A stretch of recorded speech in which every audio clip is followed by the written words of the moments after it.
Hey guys, welcome back to my channel. This is Vicky Snake Haven, and today this is all about Gengar. So you guys got to see him briefly in a short that I uploaded yesterday, but I just kind of wanted to go over some care and guidelines with this Western hognose snake. So he is a lavender 100% het coral, and I got him from Morph Market. Now, Western hognose snakes have similar parameters to a corn snake, but they're very, very different snakes. So basically, humidity-wise, they're very low to moderate humidity, anywhere from 40% to 60%. You really don't want to be going more than that. The big difference between the hognose and the corn snake, the hognose is a ground-dwelling species, so they're not as arboreal as a corn snake. They really like to burrow, and as you can see, they have this cute little snout that everybody just loves and adores. It's called their rostral scale, and that helps them to basically dig in the dirt and soil and things like that in nature. With them being a ground-dwelling species, it's super important you have under the tank heating. Again, just like I do for all my snakes, I do have an under the tank heating pad connected to a thermostat, just because you want to make sure that you're regulating the temperature. You don't want to essentially overheat your snake. Especially with these guys, they bury themselves a lot, so they're going to be sitting directly on the heating pad. If you research online, it will tell you that the basking area can be between 90 and 95, but you want an ambient temperature in the 70s.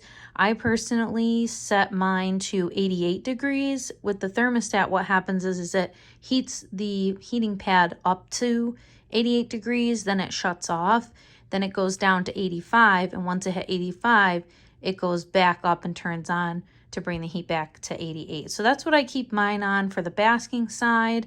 And then obviously on the other side of the tank, you know, there is a cooler side with his hut. He currently has 2 huts in his cage, one on the left side and one on the right. It's good to have a hide on both sides of the enclosure, so he has a spot to go on the warm and the cool side, because again, these guys are cold-blooded, just like all snakes. They need to thermoregulate, and so they need to have different temperature gradients throughout their enclosure.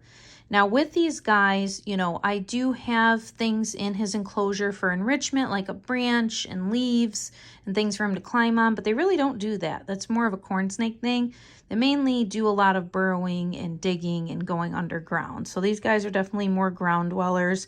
They're also really sassy. So when they're upset, they are known to make crazy sounds. They will let you know when they are upset. So they will hiss. They will what's called bluff strike, where they'll basically strike at you with their mouth closed. They'll also even try to play dead at times. So these guys are definitely unique. And they don't get as big as a corn snake. So this is a male, so they get anywhere from 12 to 24 inches in length. And then the females get anywhere from a foot all the way up to 3 feet. And so they're much thicker too. With these guys, you can start off housing in a 10-gallon. Some people will say that the males can live in a 10-gallon their whole life, which technically they probably can because they do stay smaller. However, it is recommended at full adulthood that you go to a 20-gallon, as opposed to the corn snake, which would be a 40-gallon at minimum with full size. So these guys are super adorable. I would say to you that if this is your first time ever getting into the snake trade, or maybe you just want to have a snake, this is your first reptile, I wouldn't necessarily recommend going with a hognose. I would start with a corn snake, just because these guys can be pretty finicky eaters. My guy here does not appreciate feeding outside of the enclosure, so what I have to do is put a pinky mouse inside of a paper towel tube in his enclosure for him to eat. So he's definitely a little sassy. And they are a little bit more skittish, so you have to be more gentle with them when you're holding them.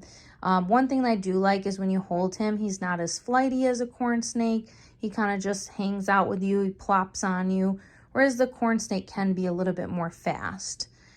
So these guys are really cute. Heat and humidity requirements pretty much the same. You know, you want an ambient temperature in the enclosure in the 70s.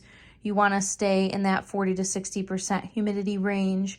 You want to have your basking spot, you know, 85 to 90. It really shouldn't exceed 95. And you just want to have that temperature gradient. Obviously, you always want to provide fresh water at all times. So pretty simple care-wise, but you just have to be careful, you know, not to startle them. In the beginning, you don't want to overhandle them.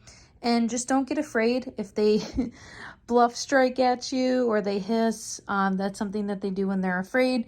Most likely they won't bite you. It's rare that they would bite you. And again, they are rear-fanged. So, you know, it's not super deadly. If they were to bite you due to a feeding response, the worst that would happen is you'd have some swelling and redness and, you know, probably have to take some Benadryl. But other than that, these guys are really amazing. I just love my guy Gengar. You can't really tell in this video, but he is a lavender, 100% het coral. So he does have a purple coloration to him, which is really cool. And I just love him so much, guys. So yeah, I just wanted to give you just like general guidelines of a hognose snake. If you have any questions or you'd like me to go over anything specific, definitely leave your comments and questions in the comments below. Thank you so much, guys, for watching. Until next time, bye.